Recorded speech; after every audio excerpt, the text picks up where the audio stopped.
नमस्कार दोस्तों, स्वागत है आपका स्टडी फॉर सिविल सर्विसेज में। वीडियो को पूरा देखिए। कोई भी आपका फीडबैक है, कोई सजेशन है, तुरंत वीडियो में कमेंट करके जरूर बताइए। अच्छा लगे तो वीडियो लाइक जरूर कर लीजिए और ऐसे वीडियो लगातार फ्री में पाने के लिए चैनल को तुरंत सब्सक्राइब कर लीजिए और बेल आइकन को जरूर टैप कर लीजिए ताकि आगे भी सारे वीडियो आपको मिलते रहे। यूट्यूब में फॉलो करते हैं तो प्लीज ये वाला फ्री टेलीग्राम चैनल जरूर ज्वाइन कर लीजिएगा। सारे नोटिफिकेशन, सारे अपडेट यहीं पे आते हैं, ध्यान रखिएगा। स्टडी फॉर सिविल सर्विसेज का कोई भी पेड ग्रुप अगर आपको ज्वाइन करना है तो सिर्फ 85648053096960860894834455 यही नंबर है हमारे, सिर्फ जहां पे कॉल या व्हाट्सएप कर सकते हैं।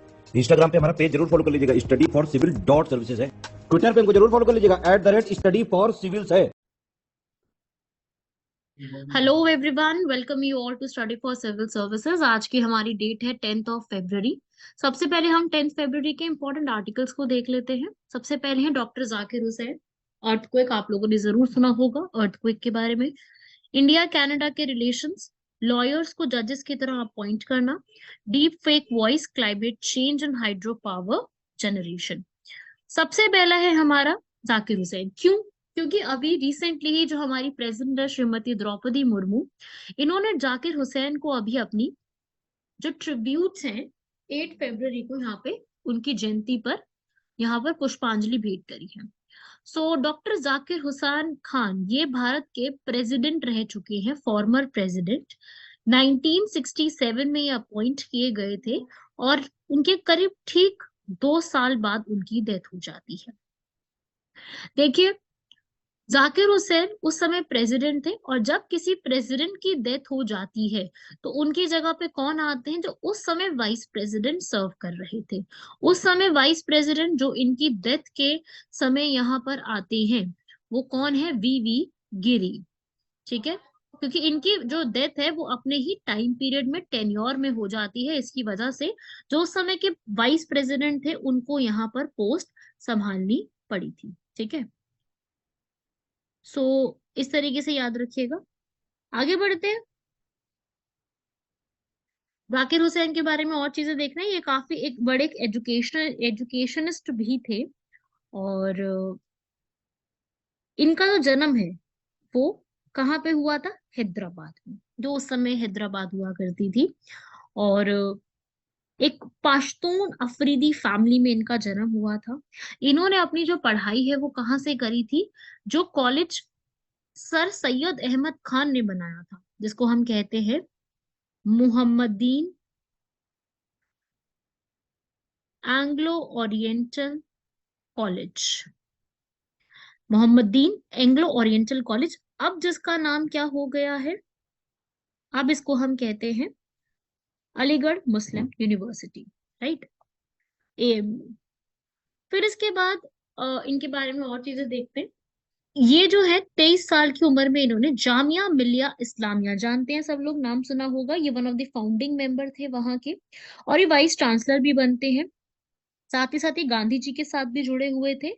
और जो नेशनल एजुकेशन कमेटी जिसको हम कहते हैं नई तालीम का प्रोग्राम, ये नई तालीम का प्रोग्राम यही लेकर के आए थे डॉक्टर जाकिर हुसैन।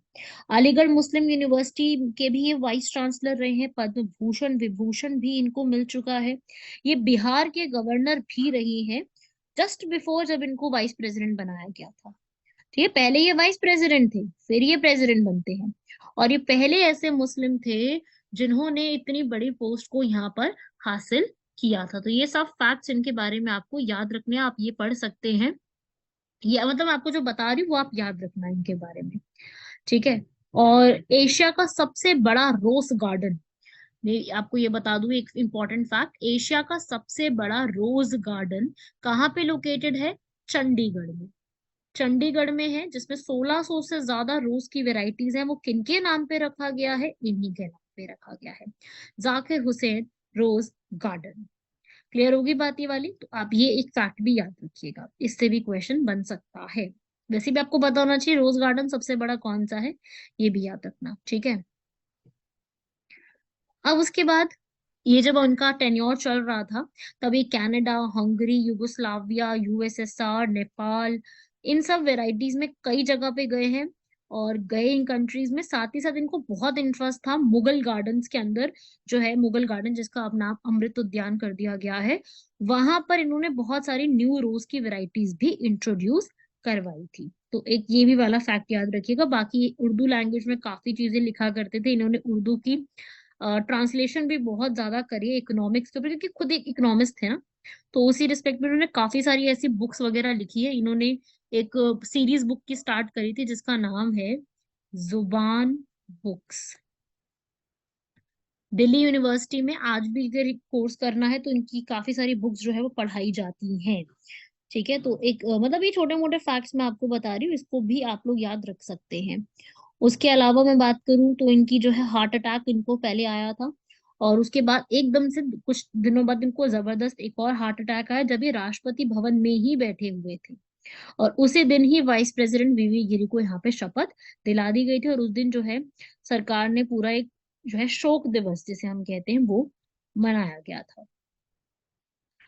ठीक है भाई, ये आप याद रखिएगा, इनसे क्वेश्चन पूछा जा सकता है। ये सारी चीजें इम्पोर्टेंट है, क्या क्या इन्होंने काम करे वो इम्पोर्टेंट है। भारत रत्न मिल चुका है इनको, ये सारे फैक्ट्स याद रखना। इनको एक गालिब का भी नाम कई बार दिया जाता था। ये फैक्ट्स है हमारे डॉक्टर जाकिर हुसैन से जुड़े हुए। डॉक्टर जाकिर हुसैन याद रखिएगा, एक जाकिर हुसैन और भी है, वो है उस्ताद जाकिर हुसैन, वो म्यूजिशियन है, वो डॉक्टर नहीं। ठीक है, आपने एक तबला प्लेयर सुना होगा अल्लाह राखा। अल्लाह राखा आपने एक तबला प्लेयर सुना होगा, ये उन्हीं के बेटे थे उस्ताद जाकिर हुसैन, जो कि एक तबला प्लेयर भी है, म्यूजिक प्रोड्यूसर भी थे। तो वो अलग पर्सन है, उनको भी अवार्ड्स बहुत सारे मिले हैं। ठीक है, उनको भी पद्म श्री, पद्म भूषण, पद्म विभूषण, संगीत नाटक अकादमी के अवार्ड्स, लेकिन वो पर्सन दूसरे हैं। मतलब ऐसा होता है ना, कई बार कंफ्यूज हो जाते हैं बच्चे। तो ये आप याद रखना, ये वर्ल्ड के फास्टेस्ट प्लेयर थे उस्ताद जाकिर हुसैन एंड उस्ताद ताफू खान। तो वो अलग पर्सन है, याद रहेगा ना, इसके अंदर दो अलग अलग पर्सनालिटी है, नाम सेम कर जाता है पर एक डॉक्टर है और एक नहीं है। तो इस तरीके से भी आप लोगों को कई बार याद रह जाता है कि एक प्रेसिडेंट है और एक जो है एक म्यूजिशियन है, तबला प्लेयर है। ठीक है, उस्ताद अल्लाह राखा को जो इनके फादर थे उनको कई बार फादर ऑफ तबला भी कहा जाता है। ठीक है भाई, इनके बारे में ये सारे इंपॉर्टेंट फैक्ट्स थे। सेकंड है अर्थक्वेक। आप लोग सभी जानते हैं, अभी रिसेंटली ही बहुत दुखद खबर आई है कि टर्की सीरिया में 2600 से ज्यादा लोगों की मृत्यु हुई है इस अर्थक्वेक के पूरे डिजास्टर में। राइट, ये अर्थक्वेक सब लोगों ने सुना ही है, ये हर जगह छाया हुआ है टर्की में। बहुत सी पिक्चर्स भी ऐसी देखने को मिल रही, मतलब दर्दनाक पिक्चर्स देखने को मिल रही हैं। बहुत ही ज्यादा इस तरीके, मतलब कितने सारे लोगों की यहाँ पे डेथ हो गई, कितने लोगों के घर तबाह हो गए वहां पर। कई पिक्चर्स भी ऐसे दिखाई गई हैं, सैटेलाइट इमेजेस, जहाँ पे कितने ज्यादा लोगों की मृत्यु हुई है। तो मतलब आप कह लो कि जो होप है ना लोगों की, वो बहुत ज्यादा डिस्ट्रॉय होती जा रही है। ये तो 2600 की न्यूज है।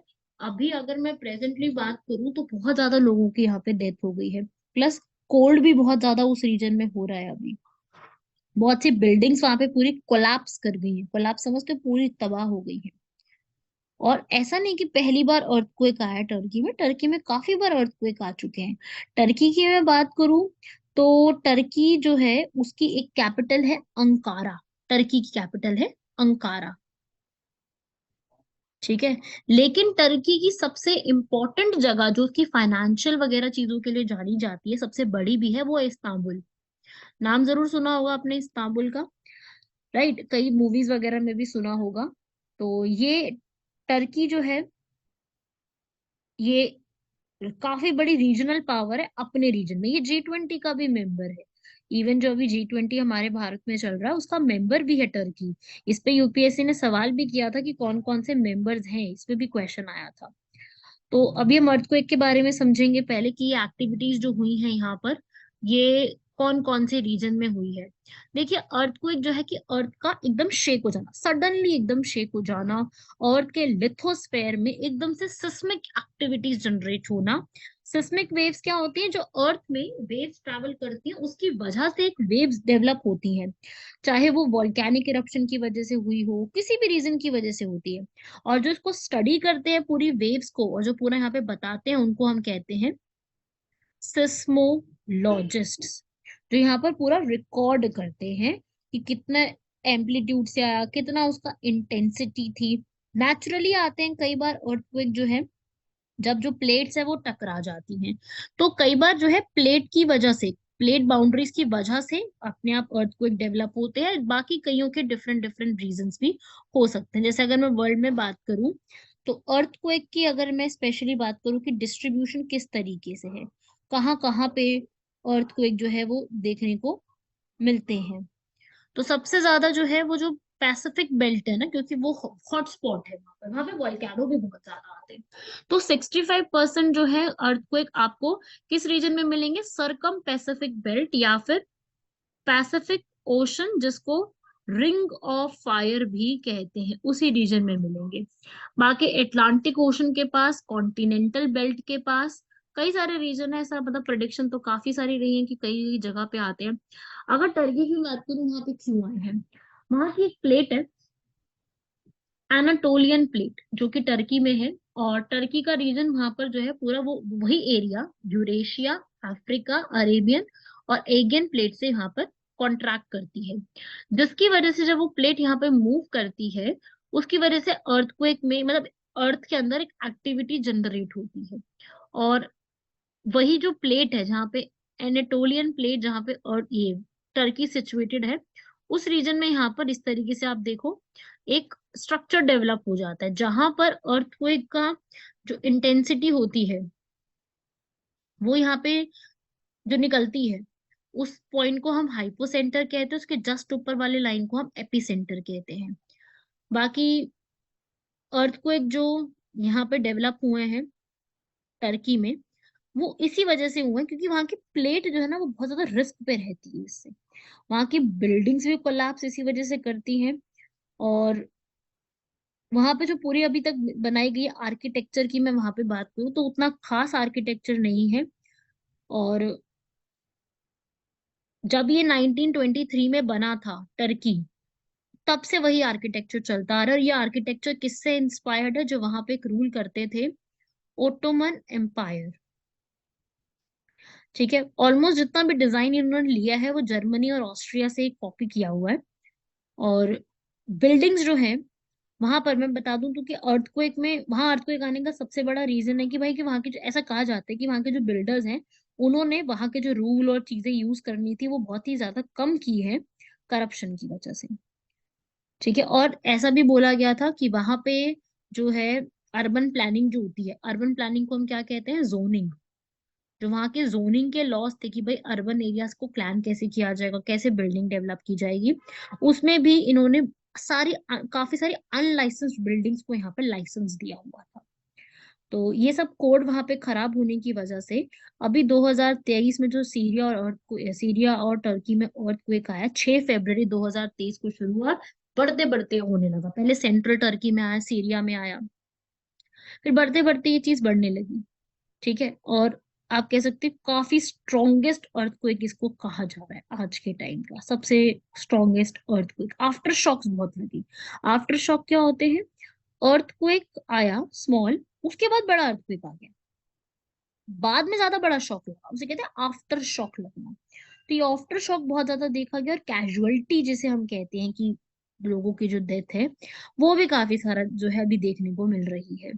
काफी सारी इनकी जो साइट्स हैं, जो यूनेस्को की वर्ल्ड हेरिटेज साइट है, जैसे मैं अभी पढ़ रही थी, तो यहाँ पर उनका एक फोर्ट है दियार बकर। ये दियार बकर फोर्ट पूरा कोलैप्स कर गया। वहां का सबसे फेमस जो एक शॉपिंग मॉल है वो भी कोलैप्स कर गया। बहुत बड़ी बड़ी बिल्डिंग्स हैं वो पूरी की पूरी कोलैप्स कर चुकी हैं। और एक एयरपोर्ट है वहां काफी फेमस, सिकरपासा एयरपोर्ट, मेन एयरपोर्ट है वहां का, वो भी कोलैप्स कर गया। तो बहुत सारे रीजन है वहां पर अभी प्रेजेंटली कोलैप्स कर चुके हैं। गैस की पाइपलाइंस यहाँ पे खराब हो चुकी हैं। और वहाँ के जो प्रोविंसेस काफी सारे हैं जहाँ पे बहुत जबरदस्त डिस्ट्रॉय हो चुकी है। और वहाँ का एक इम्पोर्टेंट रीजन है टर्की का, वो है महाराष्ट्र सिटी। महाराष्ट्र, ये क्वेश्चन भी बन सकता है महाराष्ट्र सिटी कहाँ लोकेटेड है। तो महाराष्ट्र भी जो एक सिटी है, वहां पर भी काफी ज्यादा अभी जब मैं रिकॉर्ड कर रही हूँ लेक्चर, ये न्यूज अभी ही आई है कि महाराष्ट्र सिटी भी काफी ज्यादा वहां पे भी लोगों की डेथ हो चुकी है। और सीरिया की बात करूं तो सीरियन मिनिस्ट्री ऑफ हेल्थ जो है उन्होंने यहाँ पर बताया कि करीब 2000 से लोगों की ज्यादा डेथ हो चुकी है सीरिया के अंदर। इतने लोगों की डेथ ऑलरेडी यहाँ पर हो चुकी है। तो there are so many reasons जहाँ पर आपको ये सब देखने को मिलेगा। लाइक इतने सारे प्रॉब्लम्स वहां पे देखने को मिल रहे हैं, और अभी नहीं, पहली बार नहीं आया ऐसा अर्थक्वेक, काफी बार पहले भी यहाँ पर अर्थक्वेक देखने को मिला है टर्की में। रीजन मैंने आपको बताया अर्थक्वेक आने का यहाँ पर, ना उनकी टेक्टोनिक प्लेट्स की सेटिंग ही कुछ ऐसी है। एनाटोलियन जो रीजन है ना, उसको जरूर याद रखिएगा, इससे क्वेश्चन बन सकता है, एनाटोलियन रीजन कहाँ पे है। ये क्वेश्चन मैं कहूंगी कि एग्जाम में पूछा जा सकता है आप लोगों से, ठीक है ना। तो ये सब आप इसमें याद रखना। बहुत से लोगों की जान जा चुकी है, बाकी इस पे धीरे धीरे और जो भी अपडेट होगी, I will tell you that update also. हाँ भाई, नेक्स्ट क्वेश्चन है हमारा इंडिया और कनाडा जो है उनके रिलेशंस के ऊपर। इंडिया और कनाडा के रिलेशंस क्यों पढ़ने हैं हमें? क्योंकि अभी यहाँ पर इंडिया और कनाडा दोनों के जो फॉरेन मिनिस्टर्स है हमारी तरफ से, डॉक्टर एस जयशंकर, और यहाँ पे G20 चल रहा है ना, उसी के टाइम पीरियड की ये बात चल रही है। इंडिया और कनाडा के रिलेशंस को थोड़ा सा इम्प्रूव करने की कोशिश की गई है। कैसे? अभी इंडिया और पैसिफिक का जो कोऑपरेशन है वो कैसे बढ़ा सकते हैं, उसके लिए बात की गई है। दोनों गवर्नमेंट क्या है, डेमोक्रेसी है। दोनों गवर्नमेंट में पीपल टू पीपल लिंक भी बहुत ज्यादा अच्छा है। ठीक है, अब हुआ क्या यहाँ पर, एक्चुअली में रिश्ते अगर मैं बात करूँ ना, तो 1947 से चलते आ रहे हैं। और प्राइम मिनिस्टर जवाहरलाल नेहरू जब कनाडा विजिट करके आए थे 1949 में, तब से अच्छा प्रोग्राम चलता आ रहा है हमारा।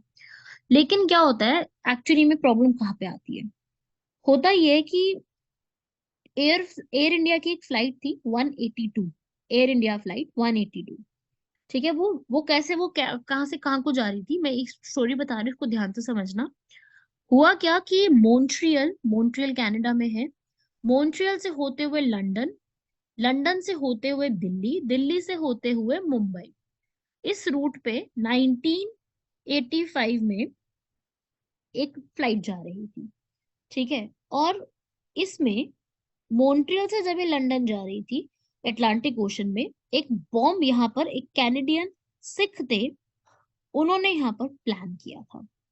उसकी वजह से, वहां पे बॉम्ब प्लांट होने की वजह से आयरलैंड के पास कितने सारे लोगों की जान चली जाती, जिसमें बहुत से इंडियन सिटीजन्स भी थे, कनाडा के सिटीजन्स भी थे, ब्रिटिश के भी यहाँ पे सिटीजन्स थे। एयर इंडिया की flight 182 one of the deadliest incident कहा जाता है इसको। ठीक है, तो ये बहुत बड़ा एक इंसिडेंट हुआ था उस समय। तो वो वाले जो यहाँ पर है, इसकी वजह से दोनों देशों के रिश्तों में थोड़ा सा एक दरार आ गई थी। फिर उसके बाद जब इंडिया ने यहाँ पर ऑपरेशन स्माइलिंग बुद्धा कंडक्ट किया, सबने पढ़ा ना स्माइलिंग बुद्धा ऑपरेशन, पोखरान 1, जो हमने 18 मई 1974 को हमने जो टेस्ट परफॉर्म किया था, पोखरान टेस्ट रेंज। कहाँ पे है ये पोखरान? Pokhran is in Rajasthan, Jaisalmer. तो हमारा जो पहला टेस्ट यहाँ पे परफॉर्म किया गया था, इसमें भी यहाँ पर जो है काफी सारी कंट्रीज ने बैन लगा दिया था। तो कनाडा और यूएसए दोनों ने ही यहाँ पर जो है वो नेगेटिवली रिएक्ट किया था पूरा का पूरा इसके ऊपर। सो बेसिकली बात यहाँ पर भी हमारे रिलेशंस खराब हुए थे। लेकिन फिर जैसे ही यहाँ के हुए, उसके बाद ऐसा भी कहा जाता है कि दोनों देशों ने कोलंबो प्लान जो है उसके अगेंस्ट जाकर के बात की है। और उसके बाद धीरे धीरे करते करते कई लोग वहां के इंडिया में आते हैं। लेकिन फिर क्या था कि पोखरण सेकंड कर दिया, और फिर उसके बाद यहाँ पर फिर प्रॉब्लम होनी शुरू हो गई। तो इस तरीके से थोड़ा सा है। बाकी इंडिया का अगर मैं बात करूं, डायस्पोरा, कि इंडियन पीपल जो है वो कहाँ पे रहते हैं, कनाडा में, आप लोग जानते हैं। आधा सिखिज्म तो वही रहते हैं, सरदार लोग सबसे ज्यादा रहते हैं वहां पर, ताकि पढ़ाई करने के लिए भी, अपनी जॉब के लिए भी, काफी सारी चीजों के लिए वहां पे रहते हैं। आप जानते हैं इस बात को, मुझे ये बताने की जरूरत नहीं, everyone knows about these things, right. और कनाडा के पार्लियामेंट में पंडित जवाहरलाल नेहरू पहले गए थे, उसके बाद इंदिरा गांधी दोबारा गई थी यहाँ पर। ठीक है, तो ये मैं सीक्वेंस ऑफ सीरीज सीरीज बता रही हूँ, इस तरीके से है। बाकी हमारे कई बार फॉरेन मिनिस्टर्स भी वहां पे जा चुके हैं, उनके फॉरेन मिनिस्टर्स भी यहाँ पर आ चुके हैं। ठीक है, पंजाब, हरियाणा, चंडीगढ़, यहाँ पे ज्यादा आने का उनका होता है। तो इस तरीके से याद रखिएगा। अभी रिसेंटली 2018 में भी मोदी जी जो है वहां के जस्टिन ट्रूडो, जो वहां के प्राइम मिनिस्टर हुआ करते थे, उनसे विजिट, उनसे मिल करके आए हैं बेसिकली। तो अभी के टाइम की बात करूँ तो थोड़ा सा रिलेशन ट्रेड के काफी बढ़ रहे हैं और अच्छे भी हो रहे हैं। समझ रहे हैं ना, सुन रहे हैं। अब यहाँ पर और क्या क्या बेटर कर सकते हैं। 1991 के बाद हमारे इकोनॉमिक रिलेशंस अच्छे होने की कोशिश हुई, और 2021 में इंडिया जो है कनाडा का 14th लार्जेस्ट एक्सपोर्ट मार्केट बन गया था। दोनों कंट्रीज ने यहाँ पर न्यूक्लियर के ऊपर साइन करा है ताकि हम यूरेनियम जो है कनाडा से इंडिया लेके आ सकें। तो काफी अच्छा ट्रेड यहाँ पे करने की कोशिश की जा रही है, आप देख सकते हो, ईयर भी आप पढ़ सकते हो इसमें। और पॉलिटिकली बात करूँ तो वो भी अच्छा बन रहा है आज के टाइम पे। ट्रेड का और पॉलिटिकली दोनों ही रिलेशन बढ़ते जा रहे हैं। लेकिन सिक्योरिटी और डिफेंस का यहाँ पर बहुत बड़ा इशू है, वो खालिस्तान वाला याद आ रहा है सब लोगों को। लैंड ऑफ खालसा खालिस्तान, ये पूरी इस मूवमेंट ने कनाडा कनाडा ने इस पूरी को मूवमेंट को बहुत सपोर्ट किया था। इसी वजह से इंडिया और कनाडा के रिलेशन थोड़े से डाउन हुए। प्लस क्वाड है, जो क्वाड की डिफेंस एक्सरसाइज होती है मालाबार। वैसे देखो क्वाड में कनाडा नहीं है, लेकिन फिर भी इंडिया और जापान, यूएसए, ऑस्ट्रेलिया की जो मालाबार एक्सरसाइज होती है उसमें भी कनाडा आया था। बेसिकली वहां पर क्या है, शांति, लोकशीलता और सुरक्षा बना के रखनी है, व्यापार, निवेश, आपूर्ति श्रृंखला, इन्वेस्ट करना है, लोगों को कनेक्ट करना है, काफी हद तक हो भी रहा है इस तरीके से। अब क्या है कि क्वाड का यहाँ पर नया है, पॉलिटिक्स में ज्यादा इंक्रीज करना है, नई नई पावर्स आ रही है जैसे कि इंडिया, जापान, चाइना, ऑस्ट्रेलिया। तो यहाँ पर कनाडा भी चाहता है कि हमारे रिलेशंस इन सब कंट्रीज के साथ जो आज राइजिंग है उनके साथ भी हमें बनाने की जरूरत है। दोनों कंट्री कॉमनवेल्थ ऑफ नेशंस का पार्ट है। I hope everyone knows about Commonwealth of Nation. Commonwealth of Nations क्या चीज होती है? ये उन देशों का समूह है, कॉमनवेल्थ ऑफ नेशंस, जो 56 कंट्रीज आते हैं, जो कि एक समय में किसकी कॉलोनी हुआ करती थी? ब्रिटिश एम्पायर की 56 मेंबर कंट्रीज आती हैं जो कभी ब्रिटिश कॉलोनीज पे डिपेंड हुआ करती थी। आप जानते हैं इस बात को ना, सब लोगों ने सुना तो होगा ही इसके बारे में। अभी इसके मेंबर्स में इंडिया भी है, ऑस्ट्रेलिया भी है, बांग्लादेश भी है, Brunei, Cameroon, Canada, Eswatini, Fiji, Gambia, Guyana, Jamaica, Kiribati, Lesotho, Malaysia, Maldives, Mauritius, Namibia, New Zealand, ये सारी कंट्रीज भी इसमें शामिल है। ठीक है, मैं सारे नाम नहीं बता रही, बस मैं आपको बता रही हूँ कि ये भी शामिल है इसके अंदर। इंडिया की हाई कमीशन ओटावा में है, जो कनाडा में पड़ता है, और कनाडा की हाई कमीशन दिल्ली में भी बनी हुई है। समझ रहे हो? और बाकी हमारी एयर कनाडा एक कनाडा की सबसे बड़ी एक आप कह लो वो एयरक्राफ्ट है, जो कि कनेक्ट करती है डायरेक्टली इंडिया और कनाडा को। डायरेक्ट फ्लाइट्स वहां से आती है इसकी। ठीक है भाई, ये है। अब आज के समय में अनलिमिटेड फ्लाइट्स चलती हैं कनाडा और इंडिया के बीच में। तो बस यही है, ये है रिलेशंस आज के समय में। और खालिस्तान का जो इशू है, दोनों को साथ बैठ के सॉल्व करना चाहिए। नए नए कॉपरेशन के जो माध्यम है, क्लाइमेट चेंज हो गया, WTO पे हो गया, UNSC पे हो गया, दोनों नेशंस को FDI, फॉरेन डायरेक्ट इन्वेस्टमेंट का जो कॉन्सेप्ट है उस पर फोकस करना चाहिए। G7 G20 को और इम्प्रूव करना चाहिए। न्यूक्लियर एनर्जी एक गेम चेंजर प्रोस्पेक्ट हो सकता है, इसको हमें और इम्प्रूव करने की जरूरत है। आपको मैं एक चीज और बता दूं, जो कनाडा में इंडिजीनियस है, जो उनके एक्चुअल पीपल है, वो तो वहां पे रहते ही हैं, पर आप भी जानते हैं कि इंडिया के भी बहुत से लोग वहां पे रहते हैं, उन्हें हम कहते हैं इंडो कैनेडियंस। ये वो लोग हैं जो कि मेन वहां से नहीं है, या फिर उनके फादर मदर वहां रहा करते थे, या फिर इंडिया से वहां पर गए हो। ठीक है, और आप जानते हैं कि इंडियन सबसे ज्यादा कनाडा में रहते हैं, लेकिन इंडियन का अगर कोई सबसे ज्यादा जो डायस्पोरा है वो है कनाडा। कनाडा जो है ये बहुत ज्यादा, ओंटारियो, एल्बर्टा, क्यूबेक, वहां पे सबसे ज्यादा अपने इंडियन पीपल रहते हैं। ठीक है, तो एक ये भी याद रखना, ज्यादातर यहाँ पे जो है वो कहाँ रहते हैं, काफी काफी अच्छी पॉपुलेशन वहां रहती है। मतलब अगर हम बात करें, वहां की पूरी पॉपुलेशन का 5 से 6% तो सिर्फ इंडियंस ही रहते हैं। ठीक है, करीब करीब 19 लाख लोग जो है, ये 2021 का डेटा है, क्योंकि 22 का डेटा भी आया नहीं है। ठीक है, और सबसे ज्यादा उसमें जो कैटेगरी के लोग हैं 19 लाख लोगों में से, वो सारे के सारे मतलब ज्यादातर सिख हैं, फिर हिंदू हैं, और फिर मुस्लिम्स हैं जो वहां पे रहते हैं। ठीक है, ज्यादातर पहले सिख हुआ करते थे, पर उनकी पॉपुलेशन से और बाकी भी लोग वहां पर आ गए हैं। समझ रहे हो भाई बात को? ये भी आप याद रखना। और कनाडा के अंदर काफी गुरुद्वारे भी बने हुए हैं। कनाडा में तो बहुत ही ज्यादा अमाउंट में बनाए हुए हैं उन्होंने, क्योंकि वहां पे इंडियंस बहुत रहते हैं ना। खालसा दीवान सोसाइटी, गुरसिख टेम्पल, खालसा दरबार, काफी सारे हैं गुरुद्वारे जो है वो। एशिया में तो आप जानते ही हैं बहुत सारे, अपने इंडिया में तो बने ही हुए हैं। और आप जानते ही हैं पंजाब की साइड में काफी सारे हैं। मतलब लिस्ट ही लिस्ट, आप मैं बताऊं कितनी बड़ी लिस्ट बन जाएगी वो वाली। सो यही है। क्लियर है भाई यहाँ तक सारे फैक्ट्स? बढ़ते हैं आगे।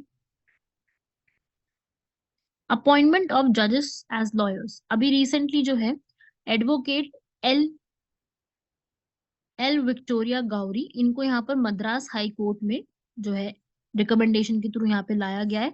और बहुत सारे तमिलनाडु के यहाँ पर लॉयर्स का कह रहे हैं कि भाई इनके एडवोकेट एल विक्टोरिया गौरी जो है उनके भाजपा के साथ जो है उनके संबंध है, और अभद्र भाषा में उनकी संलिप्तता का व्यवहार देते हुए यहाँ पर काफी ज्यादा एक प्रदर्शन किया है। बेसिकली अगर मैं जजेस की बात करूँ तो कैसे बनते हैं जज? जज बनने का क्राइटेरिया लिखा हुआ है साफ साफ, हाई कोर्ट का जज आप कब बन सकते हो? जब आप इंडियन के सिटीजन हो, बिल्कुल ठीक बात है। दूसरा, आपने 10 साल के लिए यहाँ पर जो है जुडिशियल ऑफिस आपने होल्ड करा है, या फिर आप जो है 10 सालों के लिए हाई कोर्ट के एडवोकेट रहे हैं। ठीक है, तो ये है। अब यहाँ पर कौन बनाता है इनको? प्रेसिडेंट हमारे बनाते हैं। मिनिमम एज हमारे पास कुछ भी नहीं है जज बनने की। मिनिमम एज हमारे कॉन्स्टिट्यूशन ने नहीं लिखी, लेकिन मैक्सिमम लिखिए 62। ठीक है ना? अपॉइंटमेंट करने के लिए जो वहां का चीफ जस्टिस होगा और प्रेसिडेंट मिल करके सारी चीजों को डिसाइड करेंगे। ओथ यहाँ पे कौन दिलवाते हैं? उस पर्टिकुलर स्टेट के गवर्नर। अगर मान लीजिए किसी जज को रेजिग्नेशन देना है तो वो भी प्रेसिडेंट को ही लिख के दिया जाएगा, इंक्लूडिंग सीजेआई, सब प्रेसिडेंट को लिख के देंगे। और हटाना कैसे होता है? जैसे सेम एग्जैक्टली सुप्रीम कोर्ट के जज को हटाना होता है, ऐसे ही हाई कोर्ट के जज को भी हटाएंगे आर्टिकल 124A में, विशेष बहुमत स्पेशल मेजोरिटी की हेल्प से। मैं आपको समझा देती हूँ क्या होती है स्पेशल मेजोरिटी। देखो क्या होता है स्पेशल मेजोरिटी में, यहाँ लिख रही हूँ मैं। पहले एक हाउस में जाता है बिल, फिर दूसरे हाउस में जाता है, मंजूरी मिलने पर प्रेसिडेंट के पास। दोनों हाउसेस में क्या लगती है? विशेष बहुमत स्पेशल मेजोरिटी, जिसको हम कहते हैं 2/3 ऑफ प्रेजेंट एंड वोटिंग। ठीक है, मान लो लोकसभा में 543 होते हैं ना पीपल, मान लो आज हटाने के लिए प्रेजेंट हुए हैं 502 लोग। ठीक है, ये प्रेजेंट पीपल हैं जो वहां पे आए हैं। तो मान लीजिए प्रेजेंट एंड वोटिंग में दो लोग वोट देने से मना कर देते हैं, है ना? तो कितने बच गए? 500 लोग बच गए हमारे पास जो वोट देने से यहाँ पर मना कर रहे हैं। तो अब आप यहाँ पे निकाल लीजिए 500 का 500 का जो 2/3 है वो कितना होगा, तो उसको आप निकालो। तो आपका आंसर जो है करीब करीब 333 वोट्स आ जाएंगे। तो इसी प्रकार से 333 वोट्स लोकसभा में मिल गए। ऐसे ही राज्यसभा में सेम प्रोसेस होगा। अगर इतने नंबर ऑफ वोट्स यहाँ पे मिल जाते हैं तो हम कभी भी जो है सुप्रीम कोर्ट के जज को, सेम ऐसे ही हाई कोर्ट के जज को हटा सकते हैं। ये पूरा का पूरा कॉन्सेप्ट जो है वो सिर्फ और सिर्फ किसके तहत होता है? स्पेशल मेजोरिटी के। पार्लियामेंट के पास राइट है, अभी तक किसी ऐसे जज को नहीं किया गया रिमूव। इम्पीच तो किसी को भी नहीं किया, हटाया तो किसी को भी नहीं गया है। ठीक है भाई।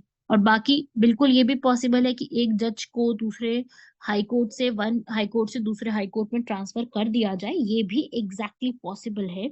और ये किया भी गया है, एक जगह से दूसरी जगह ट्रांसफर जो है वो किया गया है। ठीक है भाई, तो ये भी एक यहाँ पर फैक्ट याद रखना, जजेस की ट्रांसफर जो है वो किया जा सकता है। ये लिखा हुआ है हमारा आर्टिकल 222 में। ठीक है, हाई कोर्ट का जो आर्टिकल है वो आर्टिकल 214 से स्टार्ट होता है, 214 से स्टार्ट होता है। ठीक है भाई, ये वाला भी क्लियर हो गया। फिफ्थ आर्टिकल की तरफ बढ़ते हैं। डीप फेक वॉइस, आप लोग जानते हैं डीप फेक टेक्नोलॉजी मैंने बताई थी आपको, किसी की आवाज का मिसयूज करके सेम उसी की जैसी आवाज निकालना, सिंथेटिक वॉइस प्रिटेंड करते हुए एक कहते हैं ना फेक वॉइस निकालना, यहाँ पर आर्टिफिशियल इंटेलिजेंस का यूज करके बिल्कुल लगेगा कि सेम पर्सन के बारे में बात हो रही है, लेकिन ऐसा नहीं होगा। अभी बहुत ज्यादा जो है ऐसे ऐसे कमेंट्स आए हैं। पहले हुआ क्या था कि जो वो है ना बराक ओबामा, जो पहले प्रेसिडेंट रह चुके हैं यूएसए के, उन्होंने यहाँ पर जो है इसके लिए बोला था, यहाँ पर उनकी आवाज निकाल करके किसी ने गलत तरीके से जो है डोनाल्ड ट्रंप के बारे में शब्द गलत इस्तेमाल किए थे। तो उस समय ये न्यूज में आया काफी, और उसी रिस्पेक्ट में ये न्यूज में भी रहता है हमेशा। सो एक ये भी याद रखिएगा। समझ रहे हैं सब लोग इस चीज को? इस पूरे को लिख लेना, ऐसे एग्जाम में क्वेश्चंस पूछे जाते हैं। इसे डीप फेक टेक्नोलॉजी भी कहा जाता है। ठीक है भाई, आपने इस तरीके से कंप्यूटर्स पावरफुल ग्राफिक कार्ड्स लगाए हुए और आप फिर उस तरीके से पूरा से बनाते हैं। देखो, इससे जुड़े हुए हमारी गलत है, बिल्कुल गलत है। आप मानते हो कि भाई ये तो किसी का भी कोई भी फैक्ट उल्टा पुल्टा करके कुछ भी निकलवा सकते हैं काम, ये तो मतलब ये तो बिल्कुल ही सरासर अनएथिकल है, बिल्कुल गलत सर्विस है ये वाली। तो उसी के रिस्पेक्ट में यहाँ पर क्या किया गया है, यही है यहाँ पर आ, किसी भी कोई भी पर्सन जो है यहाँ पर गुमराह कर सकता है, पहचान की चोरी कर सकता है, फाइनेंशियल फ्रॉड कर सकता है, लोगों का ट्रस्ट यहाँ पर जो उन पर्सन पे है वो खराब हो सकता है। तो ये बहुत सारी प्रॉब्लम है, लेकिन अभी क्या है कि बहुत सी कंट्री में इसके ऊपर कुछ है ही नहीं, अभी लॉ ही नहीं आया है। इंडिया में भी नहीं है कोई लॉ इस पूरे टॉपिक पर। इंडिया में कोई लॉ नहीं है। तो अगर जब तक कोई लॉ नहीं बनेगा तब तक तो उसके ऊपर क्या ही कार्रवाई चलेगी। तो लॉ बनना बहुत जरूरी है, अभी तक तो कोई नहीं आया है इस पे लॉ।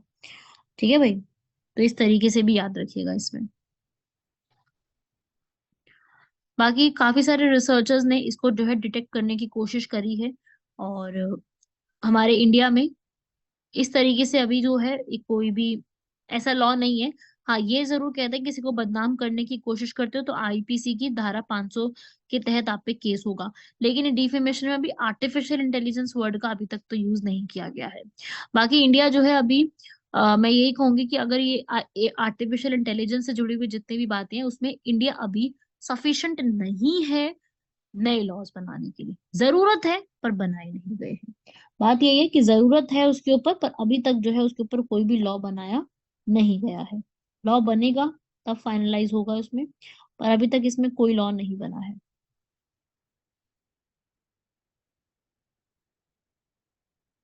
चलिए नेक्स्ट बढ़ते हैं आगे, नेक्स्ट आर्टिकल की तरफ। वो है क्लाइमेट चेंज और हाइड्रो पावर। देखो क्या है कि कोल से तो हमारा पावर जनरेट होती है। उसके अलावा हमारा हाइड्रो पावर भी, मतलब पानी से बिजली उत्पन्न करना भी हमारा एक काफी बड़ा सोर्स बन चुका है। और यहाँ पे दो पर्सन है आईआईटी गांधीनगर से जिन्होंने यहाँ पर इसके चेंजेस बताए हैं। और ये बताया कि हम hydro power generation 46 major dam से कर सकते हैं, नॉर्थ सेंट्रल और साउथ में लोकेटेड हुए। तो हाइड्रो पावर जो है पूरे इंडिया के अंदर 13% कॉन्ट्रीब्यूशन भी देती है। और इससे अगर ये बढ़ता है यहाँ पर तो इंडिया का जो हाइड्रो पावर जो यहाँ पे जल विद्युत क्षमता है वो 10 से 23% बढ़ेगी।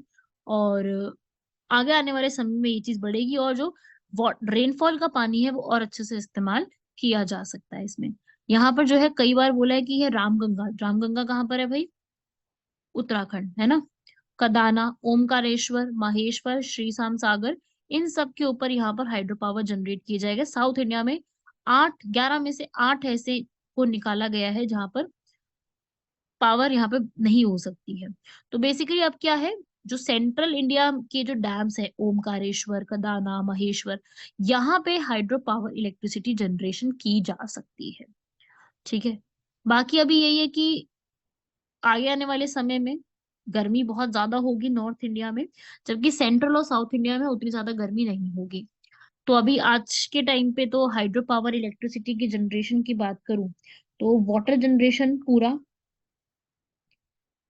कोशिश की जा रही है कि हाइड्रो पावर जो एनर्जी है उसको पोटेंशियल जो है इंडिया टैप कर सके, जो अब तक हम कर नहीं पाए।